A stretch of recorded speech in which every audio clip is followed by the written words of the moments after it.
Welcome to the SMB Report, the podcast on issues for small and medium-sized businesses in our communities. I'm your host, Kirk LaPointe. Thanks a lot for being with us today. Now, for more than a half century, the Canadian Federation of Independent Business, the CFIB, has been the country's champion for more than 100,000 small businesses. Its work has helped shape the environment for this important element of the economy as an advocate for change. My guest today is Ryan Mitton, the Director of BC Legislative Affairs for the Federation.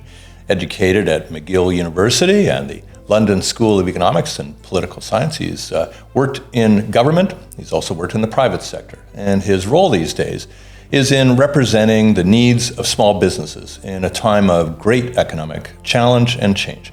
Ryan, thanks a lot for joining us. Thanks for having CFIB on the show, Kirk. We recently had a federal budget, and it was posed as a generational investment. It was posed as a historic document that was going to change the landscape and all this. Did small and medium-sized businesses get what they wanted out of this? I think to set the stage here, we really have to look at what small businesses were facing heading into this budget.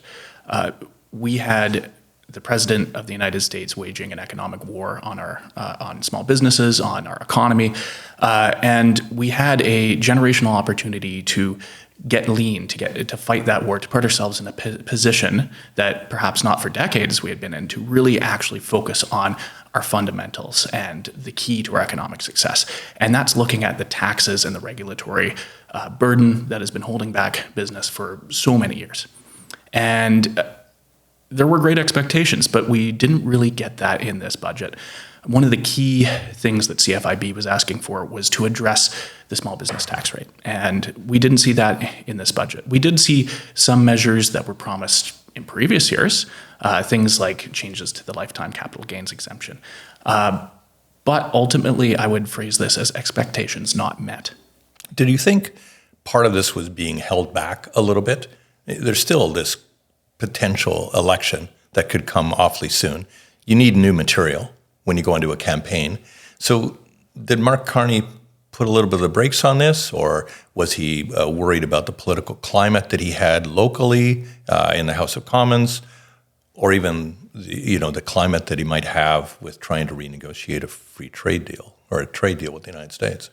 What if I could be a fly on the wall of those negotiations, for sure? I think it's very difficult to speak to what the Prime Minister is thinking immediately right now in this moment, but now's not the time for half measures. It's not the time to be scared. It's the time for bold tax measures that get to the root of our economy.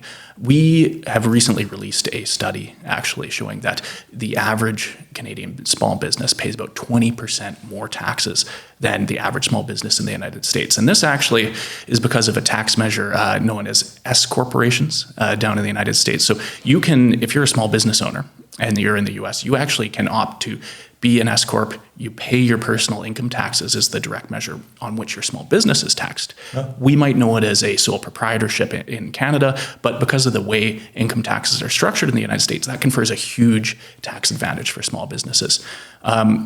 So we looked at some of the tax measures that are holding businesses back, and they're steep, it's stark, and as a result of these differences, Canada actually has a huge productivity disadvantage. Is it that? Is it the tax competitiveness that is really at the heart of the productivity issue? Or is it also just the fact that Canadian businesses are unable or sometimes unwilling to make those kinds of investments in capital in order to make themselves a more productive operation? Well, I'd have to say it's a little bit of both. We look, for example, at the tax structure here in British Columbia. We have a PST system that is definitely a disincentive to wanting to invest more money in your business. We tax every single sale, and that stacks up through the system. So by the point of the final product, the consumer is paying a higher price for a tax that's happened every point of the production line. It's nonsensical at the end of the day. And when we look also at our productivity issues, we see about right now a 20% productivity gap. It's alarming, especially when you think about, again, going back to the trade war. this is a do or die moment for the Canadian economy. Shouldn't we be taking these big swings? Shouldn't we be being bold and actually saying, hey, we want small businesses to grow, become larger, hire more people? Why aren't we taking these measures to be the best economy and actually fight back? And the Prime Minister appeared to have still a bit of a honeymoon moment here. The one shot that you get at doing something that is transformative, as he's often called even Donald Trump, a transformative moment that then permits you to reset part of the economy. Do you think he gets another chance? I think that's ultimately up to voters and up to the MPs in Parliament right now. It's important not to waste chances, that's for sure. I look at some of the measures that are in the budget. The Building Communities Fund, for example, that's a large infrastructure fund that's actually going to shut small businesses out of some big projects because it overwhelmingly prefers large unionized labor as the primary bidders for these funding amounts. Yeah. We look at the tariff revenue that's been collected, $6.7 billion in tariff revenue. Why hasn't that gone to tax relief instead? Right? We talk about having the funding and the capacity to make these big swings. Well, there's your tariff revenue. Let's offset taxes for small businesses. Let's temporarily drop the small business tax rate from 9% federally down to 0%, and then make decisions as we go along about how to enshrine that in the long term. So the CFIB has for years argued that we've got too large of a set of payroll taxes. We've got property taxes that are considerable in our municipalities, where small businesses are often charged large rates on the basis of the potential use of a building in many municipalities in this province. Which ones are the greatest pain points right now for you? Well, when I talk to small businesses and when we hear from our members, the biggest factor right now when we ask small businesses, what tax would you get rid of? It's payroll taxes. Fundamentally, these are taxes on jobs. We are in a time of rising unemployment, uncertainty for families about their economic future. Why would we, as a matter of principle, want to have taxes that add up every time you want to increase your employees' wages or every time you want to hire a new staffer? It's and in BC, it's particularly acute. Our employer health tax, which, and to the government's credit, they did increase the threshold from $500,000 to $1 million, is still one of the most punitive tax measures for small businesses as they're trying to grow. If you're a micro business, for example, 4 employees, you may not pay the employer health tax. But when you get up to 25 employees, so a mid-sized small business, right? Suddenly you're paying a huge amount in payroll taxes, and it's a disincentive to growth. Next door in Alberta, they don't have an employer health tax, and down in the States, lower payroll taxes. So it is a competitiveness measure. It is a pain point for small businesses for sure.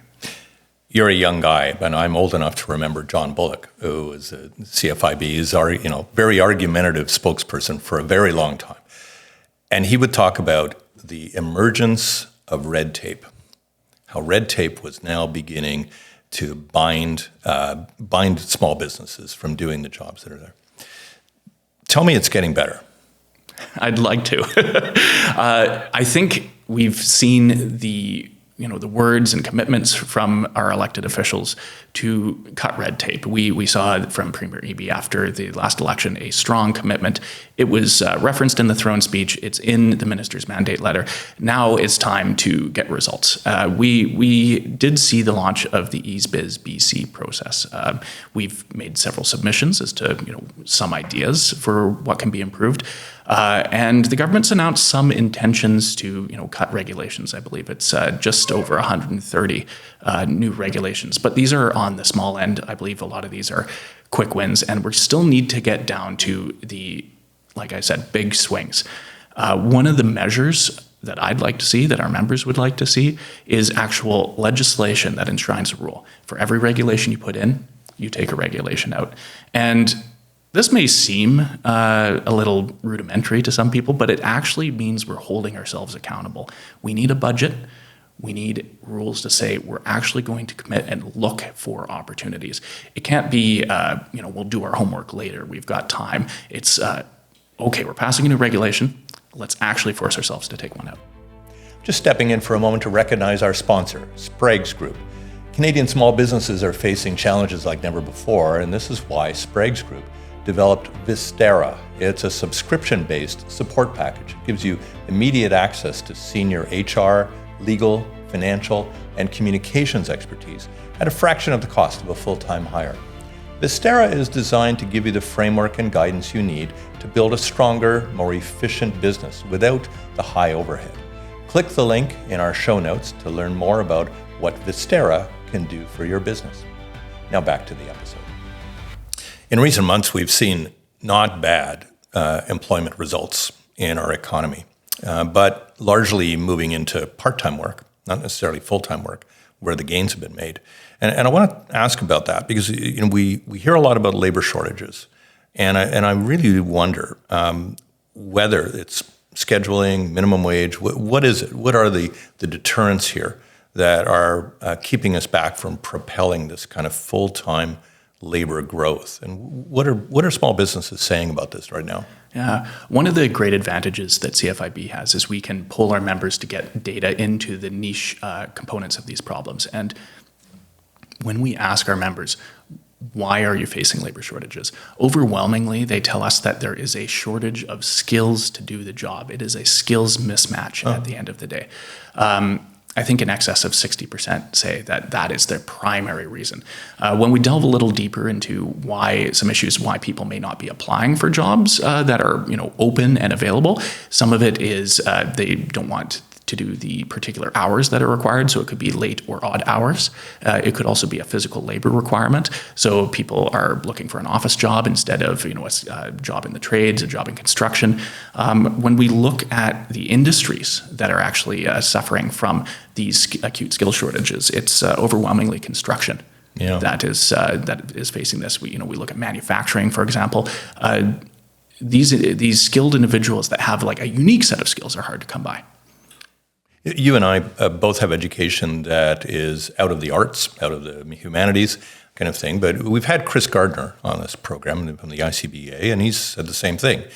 There is a skill shortage in this province. It ostensibly comes from the fact that these roles in post-secondary are not considered to be anything but a little bit of a kind of not a failure, but they're less of an achievement for a student. How does CFIB and others really turn this one around in terms of changing the outlook in this critical need that we know we're going to have? We're going to have now we're trying to build 500,000 homes a year. We're doing all kinds of things where we feel like we've got to build, as the Prime Minister says, and yet we just don't have the requisite workforce.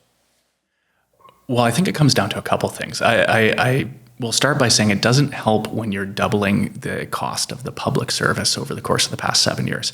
If that becomes the repository for our training and knowledge, right, that sucks away the inventive capital, the human capital that we have in our economy.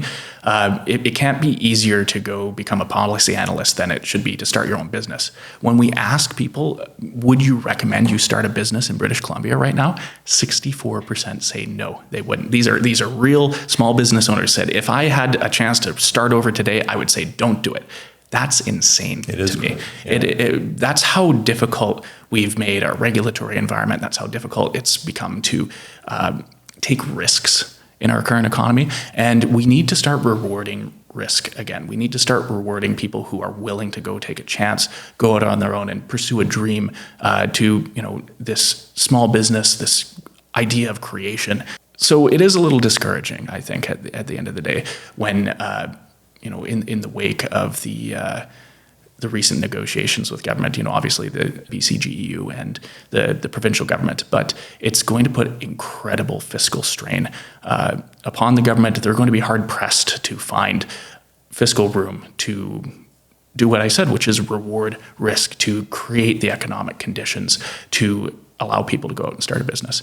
On the skill side too, we also have had a bit of a backlash to certain immigration elements. And one of the things that we need to do is encourage more economic immigration, where opportunities for temporary immigrants to become permanent parts of our society. A lot of these jobs, as I mentioned, there's either physical labor requirements, there's odd hours, and people are stepping up to fill these jobs, but it's hard to come by these days. Municipality after municipality will tell you these days we're going to speed up permitting. We recognize at last the burden that a delay in permits has on the viability, the economic model of small business and medium, and for large business even. A lot of housing projects get stopped on the basis of this. How well is it going? What do you think? A lot of words, a lot of commitments, which is good because it starts at the top. It does start with leadership, and I am encouraged by a lot of the moves that governments have taken. But again, when it comes to the impact on the ground for our members, I haven't heard a lot of people calling me saying, hey, this is great. We are doing so well on permitting right now. But we are seeing ideas and we are seeing a groundswell of attention to that. And we definitely need to encourage our public officials to keep this momentum going.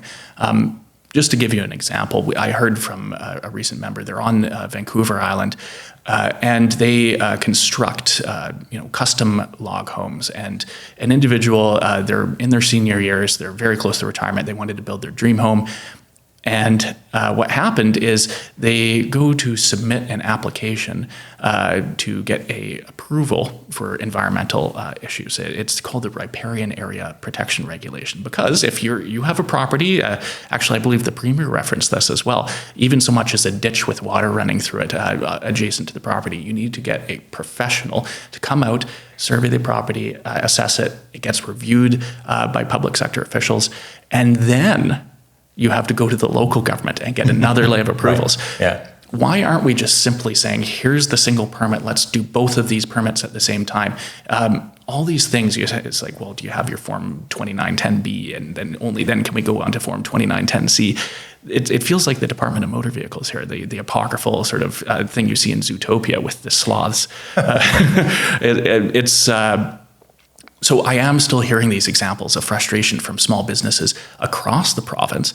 But at the same time, there is a willingness to fix it from government. It's just, can we get it done soon? Yeah. Probably if you rewound the clock about 3 years, 4 years, climate emergency would have been the thing, the rhetoric of the time. I don't hear that as much anymore. I hear a little bit more concern about maybe public finances or other issues. But for small businesses, it's not like necessarily you've put that in the rear window and your rear view mirror or whatever, and it's not existing anymore.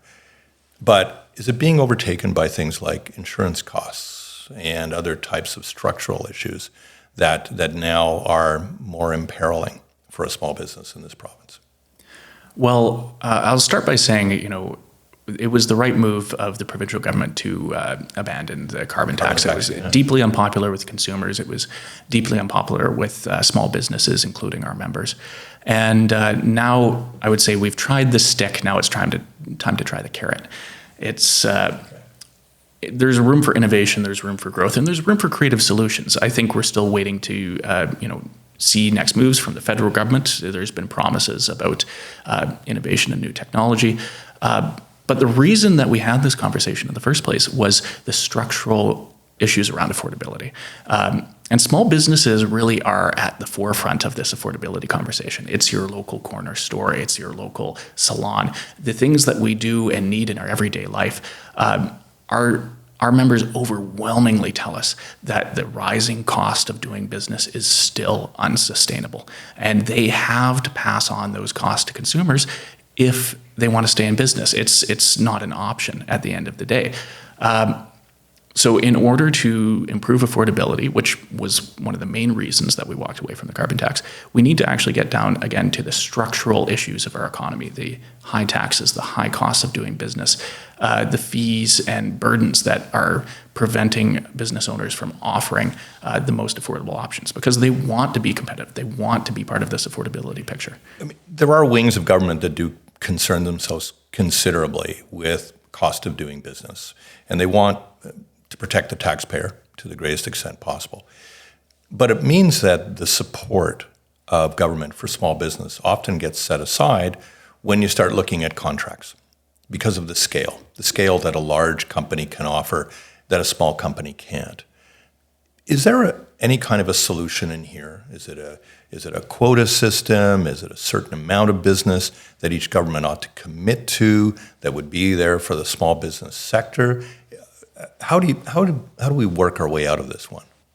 Yeah, well, we saw there's been a big move towards approving major projects across the country, but also specifically in BC. And we did ask small businesses about this. In a survey, and it came back that 9 in 10 small businesses support advancing these major projects. But at the same time, they also feel like they don't get to see any benefit. And so the question is, can government be a convener?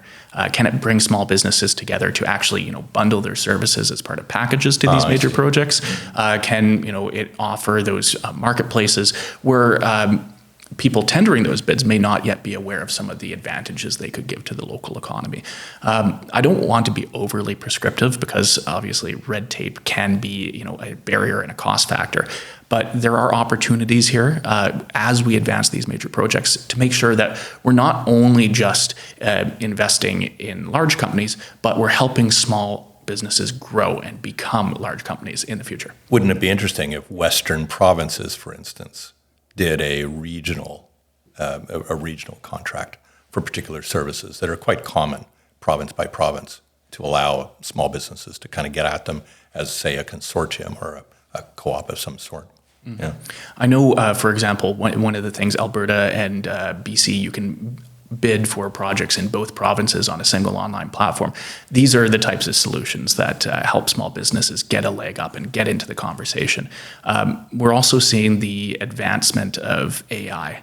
And the use of AI in permitting, in bidding, in tendering these opportunities, maybe that's another creative option we can consider. I'm interested in how an operation like the Federation works when you've got to play fair politically. You can't choose sides in particular. It's a business organization, and business tends to be moved a little bit to the right of the political spectrum if you wanted to look at it in a strict sense. However, you have to work with an NDP government here. You have to work with a Liberal government in Ottawa. You've had to work with Conservative governments over the years. How do you find it as someone who's worked in government that you navigate this to make sure that you're not seen and they're not seen as a bit of an adversary? I am so glad you asked me this question. We are a nonprofit, nonpartisan organization, and that has been our ethos since we were founded. I like to say that I praise good ideas and I criticize bad ones. Sometimes you find that there are more bad ideas out there than good ones, and that can result in you giving fair amount of criticism to every party, because at the end of the day, we represent our members, we represent the data that they provide us, the voices that they give us. But right now, it's a really interesting picture in British Columbia politics. I don't know if we've had such a fragmented political system right now. We have a government that is drowning in debt, $11.6 billion, and at least. Let's be honest about yes, that one. Yes, depending on your accounting practices, of course. And then we have, an opposition party that is busier fighting itself than fighting for the economy right now. And when opposition parties falter, then governments get cocky, and that can lead to bad decisions. So I'm concerned that maybe the small business voice isn't coming through right now, and that my job is to make sure that our members feel heard, that their principles are heard, and that someone is bringing their voice to the table. But how much can you really fill that breach? I mean, you're not in the legislature asking questions across the aisle in question period and things like that. Do you feel, though, that you've got this larger role now as an opposition is having its own struggles? I think every business organization in the province is, challenging elected officials right now to say, what will you do for the economy? What will you do for business? And when I hear from our members, their number one priority, and I go back again to the data, because we our survey data is based on real active businesses. We are one of the only organizations in the country that still sends people door to door to talk to local businesses, hear their problems, and we use that real data to advance solutions. I like to think that the data is what's going to tell the story at the end of the day, because that's a kind of truth that you can't ignore. And so we continue to have good relations with elected officials across the political sphere here in British Columbia. And we try and bring them that data to say, here's what business owners are thinking right now. And I think if we can bring our focus back to the people, the small business owners, the dream of prospering in British Columbia, then yes, there is hope. But if we get distracted by petty squabbles, then, well, who are we really focusing on at the end of the day? You mentioned the $11.6 billion provincial budget, provincial deficit. There's, of course, a federal deficit that is now probably around $80 billion, maybe more, depending on how you basically take a look at it. Are we losing sight of that piece in order to kind of rebuild our economy and reshape it, where frankly money is not the object, it's getting things done properly? Small business owners would tell you we're losing sight of that. Okay. Just recently, we asked them what their priorities are for provincial officials, and fiscal responsibility has shot up the ladder in terms of it's number 2 after the cost of doing business. People are growing increasingly worried about government's ability to manage public finances, because today's deficits are tomorrow's taxes. I'm interested personally in Ryan Mitton's one piece of either red tape, one regulation, one tax that you wish you could kill. What would it be?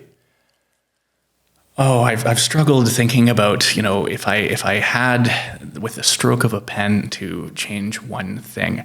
I think when I go out in the field, I listen to small businesses, I think about the various issues that they face, I hear their struggles. By and large, one of the things that actually comes back to us is paid sick days. The government's imposition of paid sick days on small businesses has been a huge unfunded cost for them. I was recently out in Vancouver Island talking to local businesses, and I ran into a small business owner who I thought surely this would not be their first priority. They just gave an impression that this was, but we mentioned paid sick days, they shot up and they said, this has been the worst thing to happen to my business, because while they care about their employees, but at the same time, they have so few checks and balances on abuse of that system. And we do hear stories every day. People will be doing a seasonal contract. At the end of the contract, they'll say, oh, I'm taking my 5 paid sick days, and there's nothing you can do about it. Well, that comes out of the business's pocket, right? And it reduces their ability to hire more employees, because they have to take that in account as a carrying cost. It seems that provision, which of course arose when we were around the pandemic, is one of those things that has the unintended consequence as well of hurting the covenant that employers and employees have more than anything else. Because as you say, it can sometimes raise suspicion among employers, certain amount of resentment about the people who are very much working for them, helping to build their business. And on the employee's side, a resentment if there's any kind of friction about them taking those days. It's one of those things that government probably wades into, well-intentioned, and then discovers that maybe it doesn't quite work. But can you see it backing out of that? That's a pretty big provision to walk away from now. One of the ideas that we have to actually sort of rebalance the system is provide a tax credit, provide some other cost write-off, allow employees and employers to find harmony again. When we see these big pendulum swings in the balance between employers and employees that are imposed by elected officials, it oftentimes results in a new government coming and swinging the pendulum back the other way. And that's just as disruptive for small businesses. And that's not what we want at the end of the day. Because reminding again, like our business owners, they care about their employees. They know them intimately. They know their families. They know their lives. It is a family away from family. And so, no one wants anyone to come in sick to work at the end of the day. But the fact that these solutions are imposed takes away from that relationship. You're right. Yeah. For example, a lot of small businesses were actually already offering paid sick days, right, as a advantage, as a competitive hiring measure. And then by suddenly imposing it, it removes that discretion. So what we're really looking for at the end of the day is help businesses with the cost of paid sick days through a tax measure, through another cost measure, perhaps just reduce taxes elsewhere, call it part of the bargain. And then also with the elimination of sick notes, we need to restore other checks and balances for small businesses to say, hey, we need to actually make sure this is legitimate here, whether that's a form an employee can sign attesting that they're legitimately sick, receipts from a pharmacy, a medical bracelet from the hospital. These are all options that government has available, and we hope they pursue them. Yeah. I want to lean as we conclude our conversation on the fact, first of all, you've mentioned 2 or 3 times already in our conversation, data. Data is very important. You're getting that all the time. And you've got a background from an education standpoint, already studying political science, studying economics. So put yourself in the role of perhaps a policymaker in this. Is there one measure that is economically necessary but politically unpopular that you think needs to happen? I can tell you, yes, there is. And it's fixing the PST. I think a lot of politicians still have flashbacks to the HST referendum in British Columbia. And the history there has really caused everyone to shy away from actually looking at the red tape schmozzle that is our provincial sales tax system. The big change we need to see for small businesses is to remove PST on capital investment. I've already mentioned, if you're building a house or you're building a product, you're putting together a widget, as we say in economic terms, you will stack up the provincial sales tax at every point of the production line. Every time a component changes hands, you have to pay that sales tax.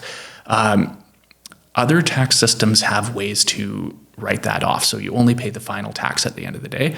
It makes things cheaper, and our research shows that undertaking this measure would unlock an additional $1.6 billion in capital investment from small firms alone. So is it the write-off provision? Is it the rate?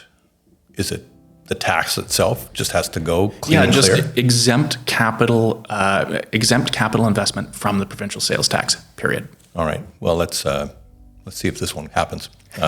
Ryan, it's great to talk to you. Thanks so much for coming in today. Yeah, thanks for having small businesses on the show. Good. I'm Kirk LaPointe. Thanks a lot for watching SMB Report, and make sure that you subscribe to us wherever you listen to your podcasts or watch them. We'll see you next time.